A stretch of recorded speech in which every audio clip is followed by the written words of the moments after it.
Bonjour, à quoi pensez-vous lorsque vous voyez le nombre 666? Pour la plupart, cela évoquera des images de destruction, du diable et de l'Apocalypse.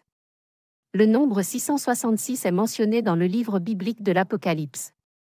Son sens est dérivé du mot grec « apokalypsis », qui signifie dévoilement ou révélation. Maintenant, revisitons ce mythe sous un angle nouveau. En 1973, un Français du nom de Maitreya Raël fut contacté par un représentant d'une civilisation extraterrestre, appelée les Elohim. Raël a reçu un message sur l'histoire et l'avenir potentiel de l'humanité. Ce message plein de sagesse touche à de nombreux domaines, tels que la société, la science, l'art, l'éducation et la psychologie. Ce visiteur extraterrestre a expliqué que son peuple a été impliqué dans l'histoire de l'humanité et qu'il a souvent été pris pour des dieux ou des anges dans les mythes anciens et les textes religieux. Les extraterrestres expliquent qu'eux, aussi, appartiennent à la race humaine, mais qu'ils ont environ 25 000 ans d'avance sur nous.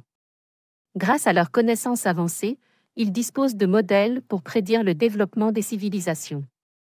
Même s'ils ne sont pas capables de voir l'avenir, certains événements peuvent être prédits avec plus ou moins de probabilité. Cela peut être comparé à une grossesse. On peut prédire qu'une femme inséminée accouchera environ 9 mois plus tard. En suivant ce raisonnement et ces modèles, les Elohim peuvent prédire qu'une civilisation fera certaines avancées scientifiques à certains moments du cours de l'histoire, par exemple l'agriculture, les moteurs à vapeur, l'ADN, les vols spatiaux et l'énergie nucléaire. Le nombre 666 représente le nombre de générations depuis la création du premier être humain sur Terre jusqu'à l'explosion dévastatrice de la première bombe atomique. Ainsi, la bête, mentionnée dans la Bible, symbolise la bombe atomique. Une génération est estimée à 20 ans.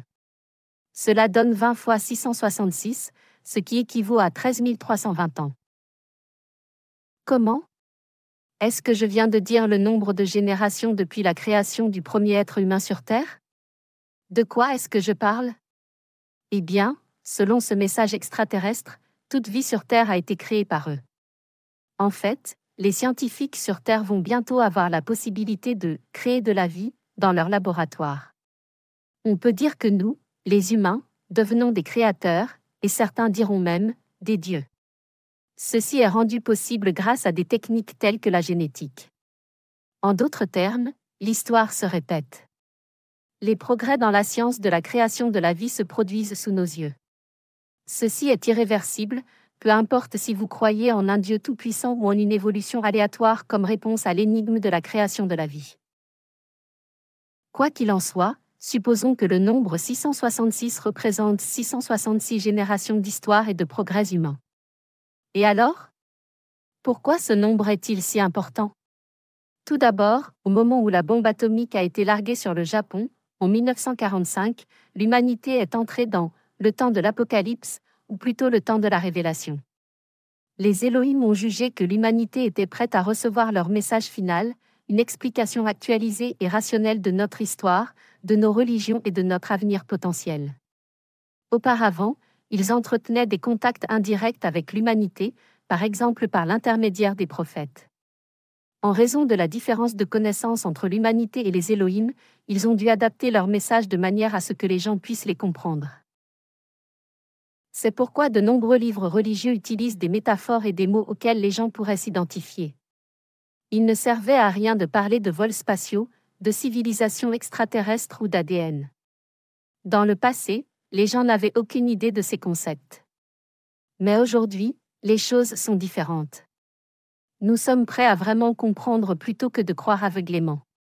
Deuxièmement, lorsque l'horrible bombe atomique a explosé, les Elohim ont jugé que l'humanité avait atteint un point critique de l'histoire où nous devions choisir entre le paradis ou l'autodestruction. Le paradis dans ce cas ne signifie pas une dimension mystique ou ésotérique. Le paradis signifie simplement un monde ici et maintenant, où les gens vivront pleinement, en paix et sans avoir à se soucier de l'argent ou du travail. En d'autres termes, un monde dans lequel nous utilisons la technologie pour le bénéfice de toute l'humanité, plutôt que pour sa destruction.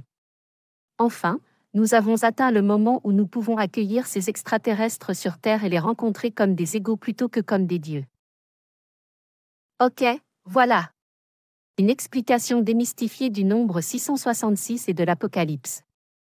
Le livre biblique de la Révélation est un avertissement pour l'humanité.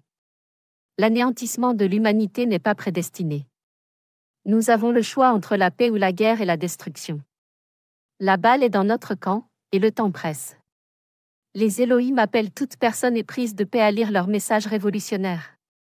Vous trouverez un lien dans la description vers lequel vous pourrez télécharger le message gratuitement ou visiter simplement le site raël.org. Si vous aimez cette vidéo et souhaitez en savoir plus, abonnez-vous à nos chaînes et suivez-nous sur les réseaux sociaux. Si vous souhaitez faire partie de ce mouvement grandissant, pacifique et révolutionnaire, veuillez nous contacter.